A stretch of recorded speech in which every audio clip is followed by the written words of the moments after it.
Hello there, and welcome to the 40th episode of the Daily Shed.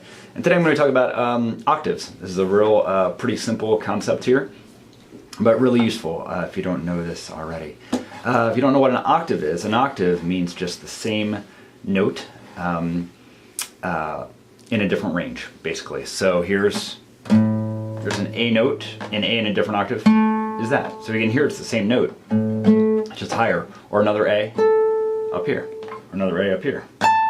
Okay? Those are all A's in different octaves. And what I'm going to show you is how to easily find a note in a different octave. So let's say that same A. To find the octave of that, go 2 strings over and 2 frets up, like that. So just the A there, go 2 strings over to the D string, 2 frets up, like that. And that works for any note on your E string. If you go here to your C sharp, you want to find a C sharp. Yeah. This is really handy. A lot of people, I know myself for sure, I learned the low E string, the notes in the E string kind of first, because I was always thinking about the root of the note. So I'd often find that first. But the other strings were a little slower. So if I was on this string, I want to know where a B was, I would go to the E string, find the B that I knew, go 2 strings over, 2 frets up, and I know that this note was a B. Or any other note, G there, D there. It's a real nice way to be able to figure out what a note is by referring to a note you already know.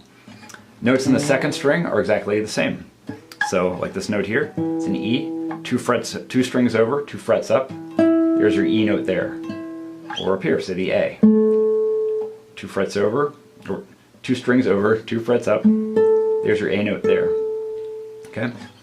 For the third string, there's one simple change, okay? So say this note here, your G there, 2 strings over still, now it's 3 frets up. Okay? So there's your G. You want to go here to the B, there's a B there. And it's the same thing for notes on the next string, on the G string. So you find a note here like a D, 2 strings over, 3 frets up. There's the D note, like that. And it works the other way, of course. If you know the notes in the low E string, you'll know the same notes on the high E string. So say you have that D there, you want to find the D 2 strings over. Just go 2 strings over, 3 frets down. Same in the second string. The A there, you want to find the A over in the D string, find an octave. Just 2 strings over, 3 frets down. And so on and so forth. Now, for a note on the second string, or starting on the G, 2 strings over, 2 frets down, like that. And this is great for things like playing a melody. If you play a melody, if you want to play that melody an octave down, just jump down, find your octave. Since it's on the second string, go 2 strings over, 3 frets down, and you can do the same thing here.